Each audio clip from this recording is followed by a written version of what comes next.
Hey guys, I just thought I'd make a video. I'm sitting here, ain't nothing to do as much right now, and uh, I'm tired.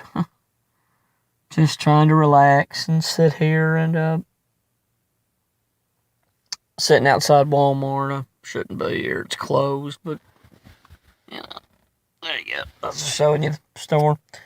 It's nothing's going on, but I was watching a video. I just thought I'd comment on it real quick of Grotesque Subhuman, the one uh, that well, I can't think. Hang on. Oh yeah, um, that makes a lot of incel videos. And he was talking about that he kind of gave up on life. Kind of a long time ago. Like I said, I like watching his videos. I enjoy them, and the reason I'm using him in this is he was talking about not trying.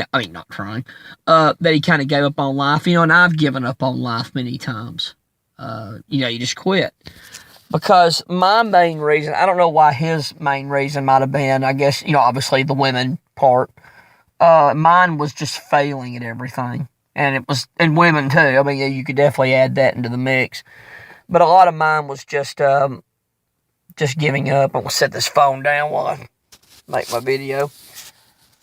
Don't want to hold that phone up forever. But yeah, I mean, I gave up for women partly, but a lot of it, like I said, was just giving up and just failing all the time. I think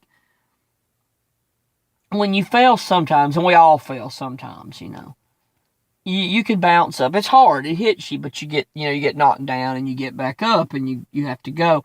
But when you keep getting knocked down and you keep getting knocked down and you keep getting knocked down, you're eventually not going to get up, man. Eventually it's going to be you're going to be down for the counter. Eventually it's going to be a TKO, man. For you boxing fans, TKO. And it's just going to be over. And I think that's what happened with me many times is I just gave up. But then I would bounce back. When I was a kid, I kind of gave up. This is when I was really young, 12, 13. I kind of just, I was autistic. I sucked at everything. I struggled at everything. I mean, everything was hard. I can't even describe what my life was like.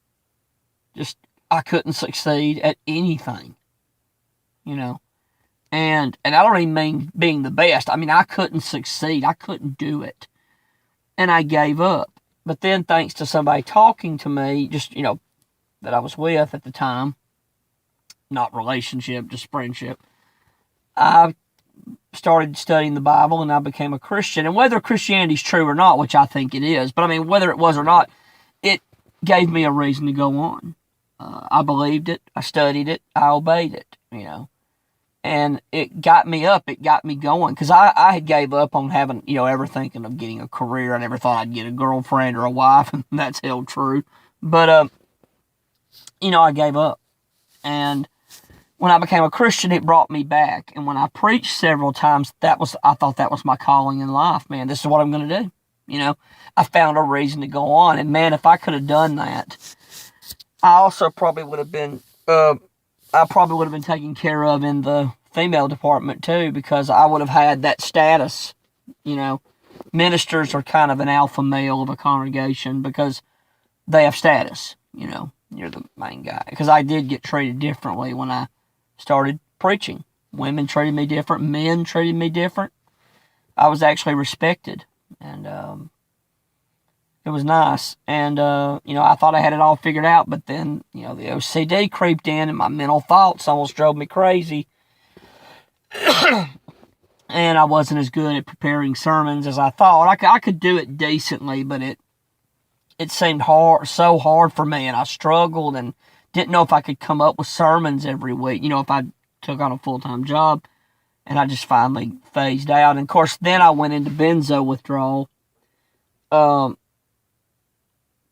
Later on, when I was going to church. But giving up on the preaching when my OCD kicked in, it almost drove me insane. I literally almost went insane. And somehow I kind of pulled through that. I don't even really know how I pulled through it. And then we moved away from where I grew up, and lived. We had to move because the yard was just getting so big. And Mom probably figured I was going to move out, get married and everything. So she moved, And I, of course we moved, and I remember everything was it wasn't good. It was horrible moving. Being autistic, that's very hard on an autistic person, which we didn't know any of that at the time. And I almost went insane again, because we moved. But things were getting better, and I started having sleep problems, severe sleep problems. And that was how I ended up on the benzos, because they they lied to me back then. I didn't have the internet. I had nothing at that time. And they said, oh, this will help you to sleep. Well, I needed to sleep, And I took it. And, of course, I stayed on it because I was scared I wouldn't sleep. And I was on it for a number of years. And then, of course, I think for a while I gave up again. I couldn't succeed. I just wanted to take my pills and stay to myself. I couldn't drive yet or do anything. I just wanted to stay to myself. And I think I quit again.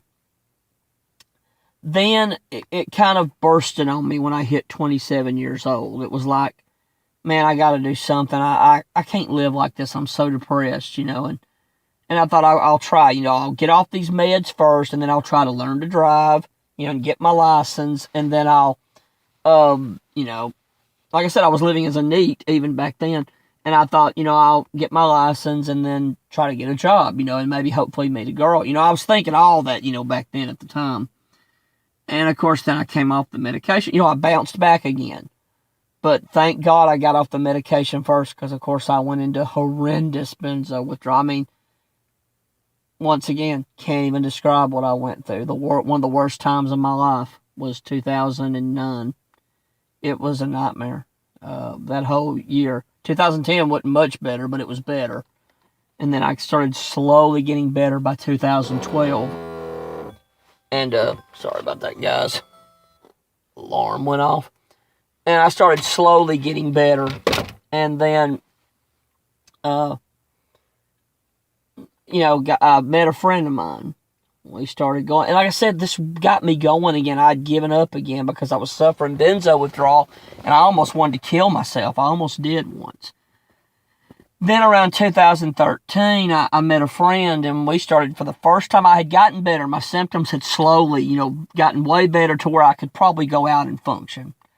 And I remember me and a friend of mine, we started, for the first time, I got to go out. I got to go to a club for the first time. And unfortunately, I drank for the first time. Boy, that would come back to bite me. Maybe forever. But I went at the time, and I think in some ways I was angry at God because it was like, I've tried my whole life to do right. And I felt like this is how I felt at the time, that, you haven't really kept up your end of the bargain. You never helped me. And I tried living right. I withstood all these sinful things, and, you never tried to help me, so heck, I'll just go ahead and do them. Why not? And I thought I'd really missed out by not getting to do them. Obviously the dating and women, partying, having friends, going out, I thought I really missed out. And I did those things, and once again, I came back again. I was trying again, and I thought, hey, maybe this can happen, even though I really wasn't accomplishing anything. And then my friend, he was so desperate to get married all the time. I mean, he was in his late 30s and nearing 40, and he just, finally got married. He literally would, and I'm not trying to insult the guy, but he would date anything. It literally did not matter. And he finally got married. I have no idea what he does now. He works here.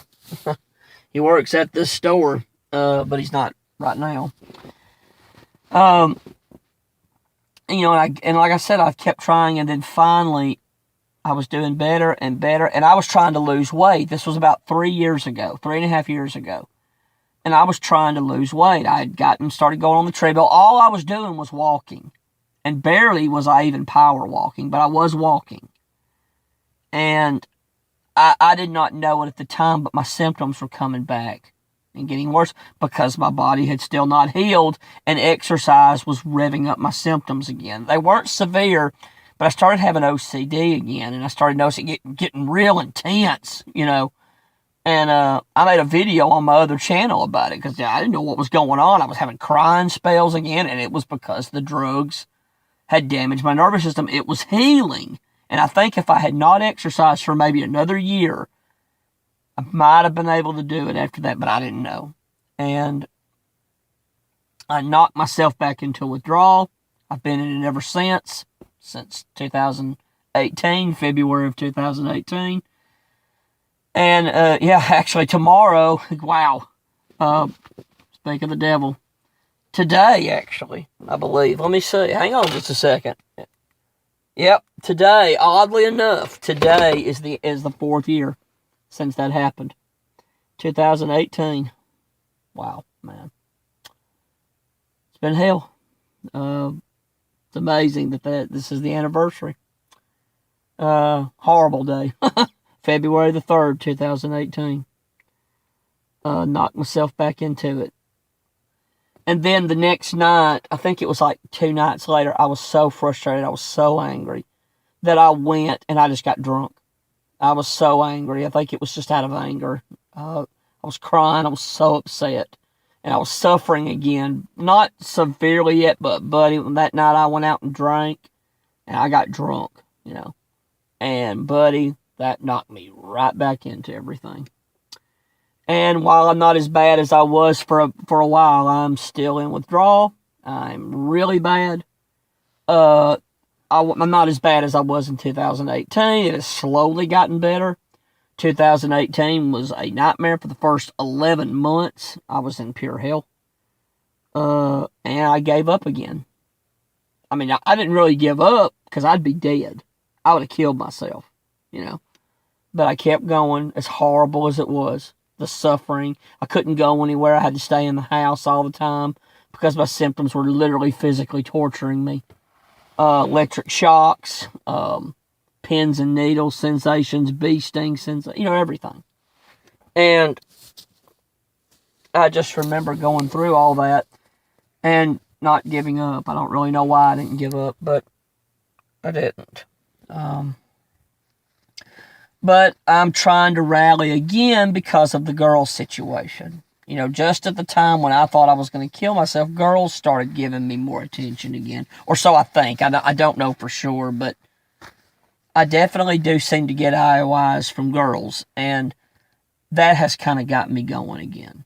So you get what I mean. You know, I bounce back. I don't give up completely because something happens. But I'm going to have to cut this video short, guys. This will take me forever to load this thing anyway on this phone. It's over 12 minutes. But, yeah, I mean, that's what I'm saying is, you know, I know what he feels like. And Grotesque Subhuman, I know what you feel like. You know, I'm the same way. You just want to give up so many times. And I've given up many times on life. And then I kind of bounce back. But, that's all I got to say. Just, you know, giving you a thumbs up, giving you an empathetic video that I understand what you're going through. Well, guys, take care. Have a good night. I hope y'all enjoyed this, and we'll talk to you soon. Bye-bye.